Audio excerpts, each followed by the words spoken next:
ஏசியில் ஒர்க் ஆகக்கூடிய டிவைசஸ் எல்லாத்தையுமே இது கூட நீங்கள் கனெக்ட் பண்ணிக்கலாம். இது ஒரு சின்ன பேட்டரியில் தான் இப்போது இந்த டிவி வந்துட்டு ஓடிட்டுருக்கு. பரவாயில்ல, கன்வெர்ட்டர் நல்லாவே ஒர்க் ஆகுது. வணக்கம் தமிழச்சி, எல்லோரும் எப்படி இருக்கீங்க? நான் சூப்பராக இருக்கேங்க. இது green form creations YouTube channel. நான் உங்கள் பாபா. ஸோ வாய்ஸ் லைட்டாக மாடுலேஷன் மாதிரி இருக்குன்னு நினைக்கிறேன். 3 நாளாக செம்ம மழைங்க திருச்சியில். மேபி உங்கள் ஊர்லேயும் அப்படி தான் இருக்குன்னு நினைக்கிறேன். அதனால தான் லைட்டாக கொஞ்சம் மாறி இருக்குது வாய்ஸ், வேறு ஒன்றும் இல்லை. ஓகே, இன்றைக்கி ஒரு வித்தியாசமான வீடியோ. என்னென்னா, நம்ம ஸ்டூடியோக்கு ஒரு சோலார் செட்டப் பண்ணியிருப்போம். அதில் புதுசாக ஒரு அப்கிரேட் நான் பண்ணியிருக்கேன். அதை தான் உங்களுக்கு நான் இந்த வீடியோவில் காமிக்க போகிறேன். அது எதுக்கு, அதை எப்படி யூஸ் பண்ணுறதுங்கிறது தான் இந்த வீடியோவில் நம்ம பார்க்க போகிறோம். ப்ளஸ் அந்த ஒரு ப்ராடக்டோட அன்பாக்சிங் வீடியோ நம்மளோட டெக் சேனலில் நான் போட்டிருக்கேன், அதாவது போட போகிறேன். இன்றைக்கி ஃப்ரைடே இந்த வீடியோ நீங்கள் நம்மளோட க்ரீன் ஃபார்ம் கிரியேஷன்ஸில் பார்த்துட்ருப்பீங்க.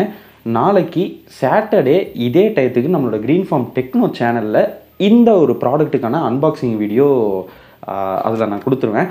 ஏன்டா அந்த ஒரு பொருளோட அன்பாக்சிங்காக நாங்கள் ஒரு நாள் வெயிட் பண்ணுமா அப்படின்லாம் நினைக்காதீங்க.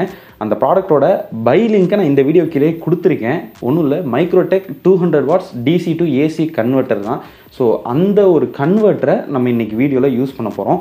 எப்படி நம்மளோட சோலார் செட்டப்போட அதை கனெக்ட் பண்ணுறது, எங்கே கனெக்ட் பண்ணணும் அப்படிங்கிற டீட்டெயில்ஸ்லாம் இந்த வீடியோவில் நம்ம பார்க்க போகிறோம். ஓகே, இந்த DC to AC கன்வெர்ட்டர் அப்படின்னா என்ன, இது எதுக்கு? சிம்பிளாக சொல்கிறேன். பேட்டரியிலேருந்து வரக்கூடிய கரண்ட் வந்து DC கரண்ட், ஓகேங்களா? அப்போது பேட்ரி கூட நம்மளுடைய டிவியாக இருக்கட்டும், நார்மல் டியூப்லைட், வீட்டில் டியூப்லைட்லாம் யூஸ் பண்ணும் இல்லையா, ஸோ அந்த டியூப்லைட்டாக இருக்கட்டும், லேப்டாப் சார்ஜராக இருக்கட்டும், இது எதையுமே நம்மளால் பேட்டரியோட கனெக்ட் பண்ண முடியாது. ஏன்னா இது எல்லாமே ஏசியில் நார்மல் கரண்ட்டில் ஒர்க் ஆகக்கூடிய டிவைஸு. ஸோ பேட்டரியிலேருந்து வரக்கூடிய கரண்ட் DC அப்படிங்கிறனால இந்த ஏசி டிவைசஸ்லாம் நம்மளால் யூஸ் பண்ண முடியாது. அப்போ எப்படி யூஸ் பண்ணுறது? அந்த கன்வெர்ட்டரை இது ரெண்டுக்கும் நடுவில் நம்ம வச்சிடறோம். ரெண்டையும் கனெக்ட் பண்ணிட்டோம் அப்படின்னா ஆட்டோமேட்டிக்காக வர டிசியை இது ஏசியாக கன்வெர்ட் பண்ணி நம்ம கொடுத்துரும். இவ்வளோ தான் விஷயம். நீங்கள் வீட்டில் சோலார் செட்டப்லாம் யூஸ் பண்ணீங்க அப்படின்னா அதை எப்படி பண்ணுறது அப்படிங்கிறத நம்ம பார்க்க போகிறோம். ஒரு 100 வாட்ஸ் கெப்பாசிட்டி உள்ள பேனலை யூஸ் பண்ணி கம்ப்ளீட் செட்டப் வந்துட்டு நம்ம பண்ணிடுவோம். ஒரு பேசிக்கான செட்டப் தான். ஸோ அந்த வீடியோஸ்லாம் நீங்கள் இன்னும் பார்க்கல அப்படின்னா டிஸ்கிரிப்ஷன் பாக்ஸில் அதுக்கான லிங்க்ஸை கொடுக்குறேன், போய் பாருங்கள். கண்டிப்பாக அந்த வீடியோஸ் வந்து உங்களுக்கு யூஸ்ஃபுல்லாக இருக்கும். ஸோ இப்போ வாங்க வீடியோக்குள்ளே போகலாம். மைக்ரோடெக்கில் இருந்து ஒரு DC to AC கன்வெர்ட்டர், இதை இப்போ நம்ம டெஸ்ட் பண்ணி பார்த்துருவோம். MI 32 இன்ச் ஸ்மார்ட் டிவி இருக்குது. ஸோ இதையும் நம்ம டெஸ்ட் பண்ண போகிறோம். ப்ளஸ் இது கூடவே பார்த்திங்கன்னா ஒரு லைட் நமக்கு கொடுத்தாங்க இல்லையா, ஸோ இந்த ஃப்ளட் லைட்டை வந்துட்டு நம்ம டெஸ்ட் பண்ணி பார்க்க போகிறோம். இது ரெண்டே நான் இப்படி வச்சிடுறேன்.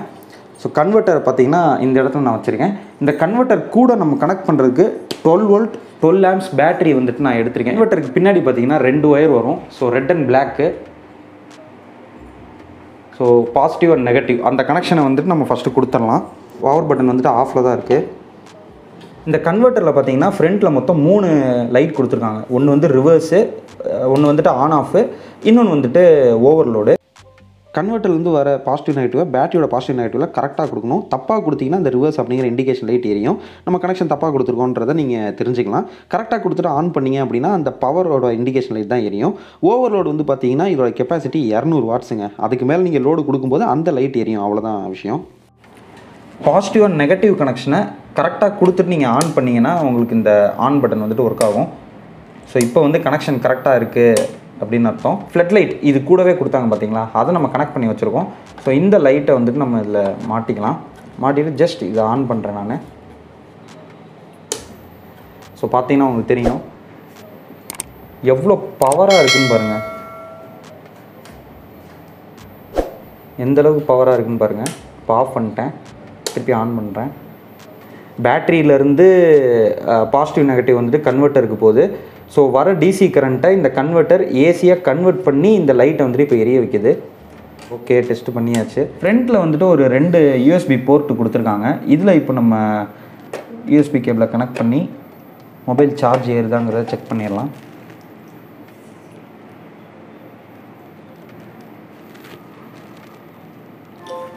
நல்லாவே ஏறுது, உங்களுக்கு தெரியும்னு நினைக்கிறேன்.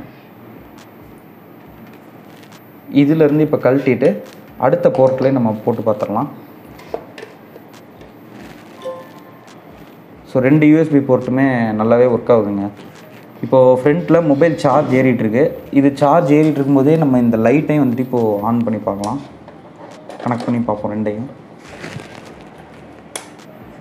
ஸோ லைட்டும் எரியுது, மொபைலும் சார்ஜ் ஏறுது.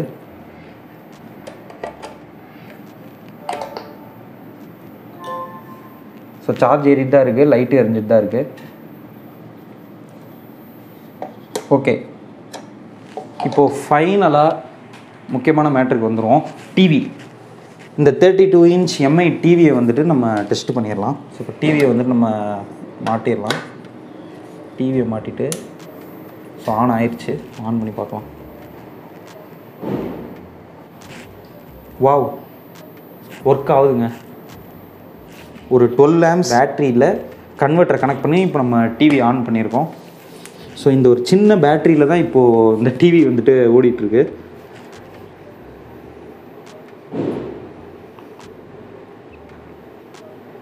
ஸோ வெறும் டிவி மட்டும்தான் நான் கனெக்ட் பண்ணியிருக்கேன். இப்போ இது கூட இந்த லைட்டையும் வந்துட்டு நம்ம கனெக்ட் பண்ணி பார்க்கலாம். ஆஃப் பண்ணிட்டு இப்போது இந்த லைட்டு ப்ளஸ் டிவி ரெண்டையுமே ஆன் பண்ணி பார்க்கலாம். ஓவர்லோடுன்னு வருதா இல்லை எப்படி இருக்குது அப்படிங்கிறத பார்க்கலாம்.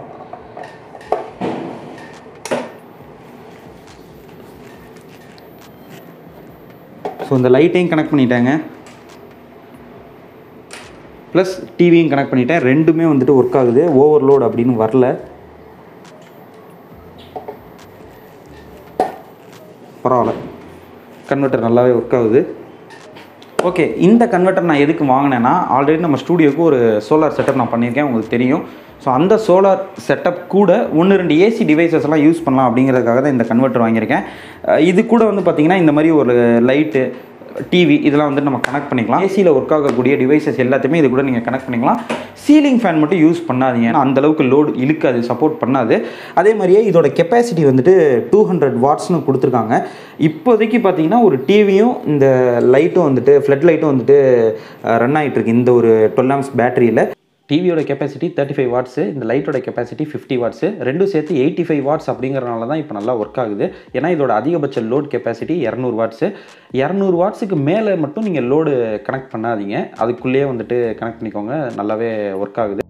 ஃபைனலி நம்மளோட சோலார் செட்டப் பண்ணியிருக்கோம் பார்த்தீங்களா, அதில் எந்த இடத்துல இந்த கன்வெர்ட்டர் நான் கனெக்ட் பண்ணியிருக்கேன் அப்படிங்கிறத உங்களுக்கு நான் காமிக்கிறேன், வாங்க பார்த்துடலாம்.